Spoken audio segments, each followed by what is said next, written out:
बिहार के मुख्यमंत्री नीतीश कुमार जी दिल्ली आने वाले हैं और दिल्ली आते ही वो प्रधानमंत्री मोदी जी से मुलाकात करेंगे। यानी तमाम जो है हलचलों के बीच एक बड़ी खबर, इस पे आज बातचीत करेंगे। हमारे साथ खास मेहमान सागर साथ जुड़ चुके हैं, बातचीत करेंगे।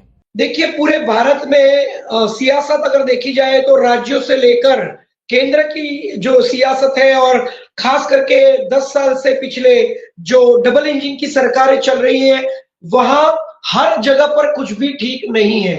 मोदी जी को नीतीश जी की जरूरत है फिलहाल, क्योंकि उनको संसद चलानी है और नीतीश जी को मुख्यमंत्री बने रहना है, तो दोनों को एक दूसरे की जरूरत है।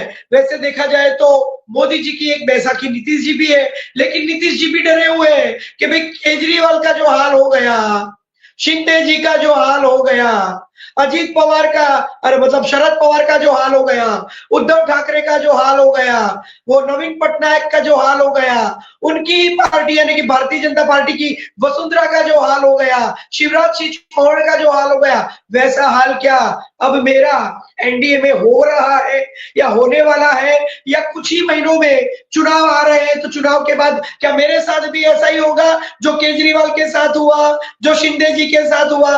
तो ये डर नीतीश जी को भी सता रहा है और मोदी जी को भी सता रहा है कि अगर नीतीश जी ने पाला झाड़ लिया, और नीतीश जी को जैसी आदत है कि पल्लू झाड़ के पाला बदल ले, अगर वो फिर से चले गए आरजेडी के पास चले गए या इंडिया गठबंधन में चले गए, क्योंकि नीतीश जी के लिए तो हर राजनीति पार्टी जो है वो उनका वेलकम करने के लिए तैयार है।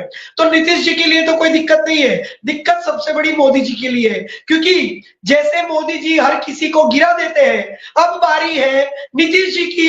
दिल्ली में तो केजरीवाल जी को गिरा दिया, तो अब उनका जो एक टारगेट है, अगला टारगेट वो है नीतीश जी, और नीतीश जी को भी पता है कि अब मैं टारगेट हूं।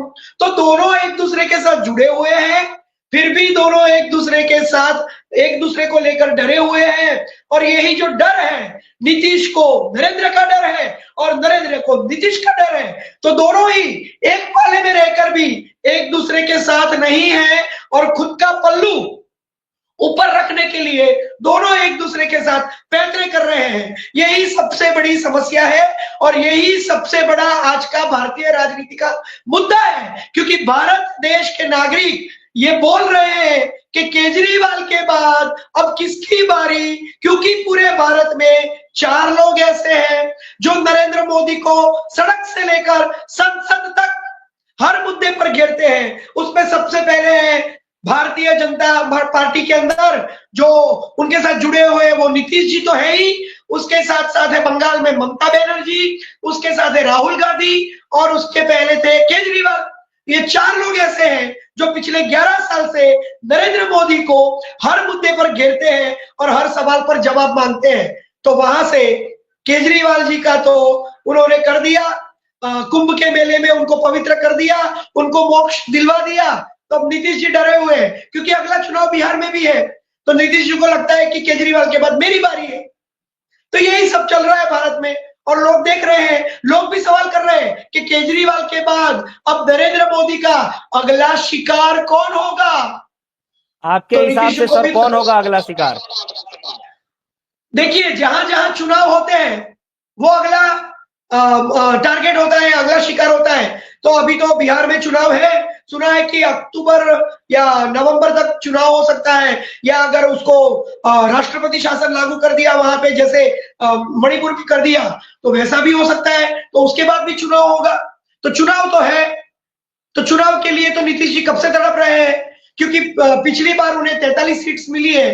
वो चाहते हैं कि मेरे बिहार को मैं मजबूत कर दूं, और मेरे बिहार में मेरी जो 43 सीट भारतीय जनता पार्टी के साथ रहकर हो गई है, तो शायद अब 43 भी ना रहे।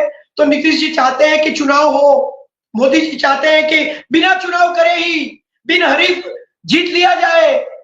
तो ये सारे दावपेच, ये कूटनीति जो मोदी जी की पिछले 11 साल से भारत में चल रही है, और सबको पता है, पूरे देश को पता है, तो क्या ये दोनों तो महारथी है पॉलिटिक्स के। एक पाला बदलता है और एक हर किसी को मिटा देता है। तो ऐसे नहले पे दहले 2 कूटनीति के माहिर राजनीतिज्ञ है भारत में। तो ये दोनों एक दूसरे के साथ जुड़े हुए तो हैं, लेकिन दोनों एक दूसरे के साथ जुड़कर भी डरे हुए भी है कि अगर इन्होंने 12 सीट अपनी खींच ली संसद में, तो मेरी सरकार गिर सकती है रात में। और नीतीश को ऐसा लगता है कि जैसे केजरीवाल को अभी अभी गिरा दिया वैसे मुझे भी गिरा दे सकते हैं। तो दोनों डरे हुए हैं और दोनों तय नहीं कर पा रहे कि एक्चुअली करना क्या है, तो दोनों कंफ्यूजन में भी है, यही मुद्दा है।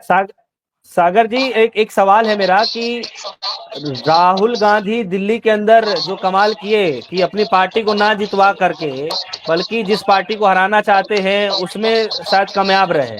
और ये नहीं आंकड़े आ रहे नहीं, हैं कि पिछले एक महीने में राहुल गांधी जी बिहार के 2 बार जो है दौरा कर चुके हैं। क्या लगता है कि राहुल गांधी जी अभी से जो है चुनावी बिसात बिछा चुके हैं, वहां की रणनीति को समझने की कोशिश कर रहे हैं? क्या इसी डर की वजह से मोदी जी को 24 तारीख को वहां जाना पड़ रहा है बिहार के अंदर में? नहीं नहीं, मोदी जी का डर तो पूरे भारत से लेके विश्व में फैला हुआ है कि मोदी जी को डर लग रहा है। मोदी जी दिखा तो रहे हैं डर सबको, लेकिन वो खुद अंदर से डरे हुए हैं। अब दूसरी बात, आपने बोला कि राहुल गांधी ने ऐसा खेल खेला दिल्ली के अंदर के खुद की पार्टी को तो नहीं जीता लेकिन केजरीवाल जी को हरा दिया। ये गलत है, ये सरासर गलत है, क्योंकि केजरीवाल जी तो इंडिया गठबंधन के साथ जुड़े हुए थे। इंडिया गठबंधन नो डाउट लोकसभा के लिए बना था, मोदी जी को उनकी औकात दिखाने के लिए, और वो औकात उनको 240 में निपटा कर दिखा दी। लेकिन फिर भी जब केजरीवाल जी को जेल में डाला गया था तब राहुल गांधी उनके साथ खड़े थे। तो राहुल गांधी क्यों केजरीवाल को हराएंगे? क्या राहुल गांधी ने पूरे भारत में पिछले 11 साल में किसी को भी गिराया, किसी को भी मिटाया, किसी की राजनीति खत्म कर दी? ये काम कौन कर रहा है? ये काम कर रहा है देश का प्रधानमंत्री नरेंद्र मोदी। सबसे पहले राहुल गांधी की सांसदी छीन ली, उनके ऊपर 25 से 30 केसेस लगा दिए, उनका घर छीन लिया, लेकिन राहुल गांधी डरे नहीं, राहुल गांधी झुके नहीं, राहुल गांधी हारे नहीं, राहुल गांधी ने माफी नहीं मांगी। राहुल गांधी ने डंके की चोट पर कहा कि मैं राहुल सावरकर नहीं हूं। तो राहुल गांधी क्यों केजरीवाल को गिराएंगे, है ना? तो वो तो दोनों मजबूत पार्टी थी। तो राहुल गांधी तो दिल्ली में लड़े हैं, उनका तो वोट शेयर भी बढ़ा है, उनका तो वोट शेयर बढ़ने से राहुल गांधी ने केजरीवाल को हराया, ये बात बिल्कुल गलत है। लेकिन इस देश के अंदर पिछले 11 साल से हर बड़े नेता को, चाहे वो खुद की पार्टी का हो, चाहे वो विपक्ष का हो, चाहे वो इंडिया गठबंधन का हो, उसको गिरा कौन रहा है, उसको मिटा कौन रहा है, उसकी राजनीति कौन खत्म कर रहा है, उनको हाशिए में कौन धकेल रहा है? चाहे आप योगी आदित्यनाथ को देख लीजिए, उनको परेशान किया जा रहा है उनकी पार्टी के द्वारा, है ना?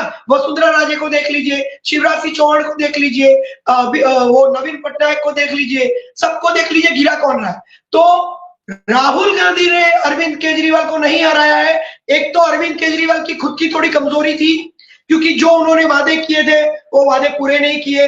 उन्होंने कहा था कि मैं राजनीति में नहीं आऊंगा, मैं बिहार की राजनीति पे बात कर रहा हूँ, मैं बिहार की राजनीति पे बात करना चाह रहा हूँ। मैं ये कह रहा हूँ कि प्रधानमंत्री मोदी जी 24 तारीख को तो बिहार में जाने वाले ही हैं। अब इतनी क्या हड़बड़ाहट मच गई कि नीतीश कुमार जी को कल प्रधानमंत्री मोदी जी से मिलने आना पड़ रहा है। अब बताइए, क्या ये कुछ समझ में आ रहा है आप लोगों को कि चल क्या रहा है? देखिए मुलाकात के क्या मायने? नीतीश जी, देखिए क्यों जाना पड़ रहा है उनको, तो दोनों को मैंने जैसे आपको बताया कि दोनों को डर है कि ये अगर मेरा सपोर्ट खींच लेंगे तो मेरी सरकार को प्रॉब्लम हो सकती है सेंट्रल में, और नीतीश जी को लगता है कि अब मेरी भी बारी है।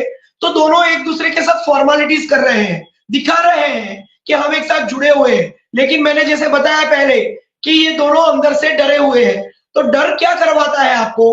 अपने आप को मजबूत करवाता है कि मैं किस तरह से अपने आप को सेव करूं, किस तरह से अपने आप को मजबूत करूं। मैं ये लोगों के नाम नहीं लेना चाहता, बिहार की राजनीति में भी कुछ लोग, कुछ नेता ऐसे हैं जो नरेंद्र मोदी के साथ जुड़े हुए हैं, वो नरेंद्र मोदी के साथ मिलकर नीतीश कुमार को गिराना चाहते हैं। और कुछ लोग ऐसे भी हैं जो नीतीश कुमार को अपने पाले में लाकर, जैसे लालू यादव की बात करें, आरजेडी की बात करें, तो वो भी चाहते हैं कि बिहार के अंदर भारतीय जनता पार्टी का अस्तित्व कभी भी होना नहीं चाहिए। ये लालू यादव ने अभी भी कहा है। तो कुछ लोग ऐसे भी हैं जिनके साथ पहले नीतीश जी जुड़े थे, तो वो लोग भी चाहते हैं कि नीतीश जी हमारे साथ आ जाए। तो नीतीश जी के पास तो अब तो जैसे नरेंद्र मोदी का अंतिम समय चल रहा है राजनीति का, वैसा नीतीश कुमार के साथ भी है। उनकी भी उम्र हो चुकी है और उनको, उनके बारे में भी ऐसी ऐसी मिथ्या बातें फैलाई जा रही है, उन्हें बदनाम किया जा रहा है कि उनकी याददाश्त चली गई है, उनका अपने आप कंट्रोल नहीं है। तो नीतीश जी क्या कर रहे हैं? नीतीश जी भी एक ऐसी चीज खोज रहे हैं, ऐसा सहारा खोज रहे हैं कि उन्हें लगता है कि मैं मेरे बेटे को भी अगर राजनीति में लेकर आऊं तो मेरी जो विरासत है उसको मैं बरकरार रख सकता हूं। तो दोनों साथ रहकर भी एक दूसरे के नहीं है, लेकिन एक दूसरे के साथ रहकर खुद को मजबूत कर रहे हैं, ताकि एक दूसरे के साथ रहकर एक दूसरे को कौन तोड़ रहा है और कौन गिरा रहा है, उसमें कौन जीत सकता है, इसकी कंपटीशन चल रही है। नीतीश जी भी कंपटीशन कर रहे हैं अपने आप को जिताने के लिए मोदी के सामने, और मोदी जी भी कंपटीशन कर रहे हैं कि नीतीश जी की वजह से मुझे कोई दिक्कत ना हो, मेरी सरकार न गिर जाए। यही मुद्दा है बिहार के अंदर। और लालू प्रसाद यादव हो या इंडिया गठबंधन के राहुल गांधी हो, उनके वहां पे कौन सी दिक्कत है? कोई दिक्कत नहीं है। उनके लिए तो नीतीश कुमार के लिए हमेशा के लिए दरवाजे खुले हैं। अमित शाह ने कहा था कि हमेशा के लिए दरवाजे नीतीश कुमार के लिए बंद हो गए, तो उनको खोलने पड़े। राहुल गांधी ने कभी नहीं कहा था कि इंडिया गठबंधन हो या कांग्रेस हो या आरजेडी के साथ गठबंधन करना हो तो नीतीश कुमार के लिए हमारे दरवाजे बंद है। ऐसा राहुल गांधी ने तो नहीं कहा, ऐसा लालू यादव ने तो नहीं कहा। ये तो डंके की चोट पे अमित शाह ने कहा था कि आज के बाद एनडीए के अंदर नीतीश कुमार की एंट्री कभी नहीं हो सकती, लेकिन वही उनको लेकर आए। तो ये क्या चल रहा है? दोनों डरे हुए हैं, दोनों एक दूसरे से मतलब अपने आप को बचाना चाहते हैं। यही मुद्दा है, क्योंकि अगली बारी और अगला टारगेट खुद नीतीश कुमार है। ये पूरा बिहार जानता है, सिर्फ बिहार नहीं पूरा देश जानता है। और सभी लोग बोल रहे हैं कि अब अरविंद केजरीवाल के बाद ये नीतीश कुमार, और नीतीश कुमार के बाद ममता जी, और फिर राहुल गांधी को तो वो 365 डेज टारगेट करते ही रहते हैं। देखते हैं आगे क्या होता है। यही राजनीति भारत में चल रही है। एक अकेला सब पर भारी ये दिखाना चाहता है कि एक एक को गिरा दूंगा, और उसके लिए मुझे जो करना पड़े, साम दाम दंड भेद, वोटर लिस्ट बदलना पड़े तो उस पर डिलीशन करना पड़े तो करना पड़े, चाहे उसके रिपोर्ट्स आ जाए, उसके सबूत मिल जाए, उसके प्रमाण मिल जाए। चुनाव आयोग मेरी तरफ से लड़ेगा, चुनाव आयोग कोई जवाब नहीं देगा। इंडिया गठबंधन हो, विपक्ष को कोई सपोर्ट नहीं करेगा। मैं हर कूटनीति को अपनाऊंगा, और केजरीवाल हो या राहुल गांधी हो या ममता बनर्जी हो या नीतीश कुमार हो या वसुंधरा जी हो, कोई भी हो, हर किसी को खत्म कर दूंगा। ये वादा करके मोदी जी आए थे और यही कर रहे हैं, और पूरा देश देख रहा है। चलिए, ये बिहार की राजनीति पर बातचीत चल रही थी, चर्चा चल रही थी कि वहां पर क्या कुछ होगा, और नीतीश कुमार जी और प्रधानमंत्री मोदी जी जो मुलाकात कर रहे हैं उसके मायने क्या हैं, और वो भी तब जब खुद प्रधानमंत्री मोदी जी का शायद प्रोग्राम है 24 फरवरी को बिहार के अंदर, लेकिन उससे पहले ही नीतीश जी आ रहे हैं। इसके मायने क्या हैं? दिल्ली में जो है अभी मुख्यमंत्री का चयन भी होना है, उसमें भी अभी चर्चाएं मंथन जारी है। बिहार की राजनीति पे लोग क्या सोचेंगे ये तो आने वाला वक्त बताएगा।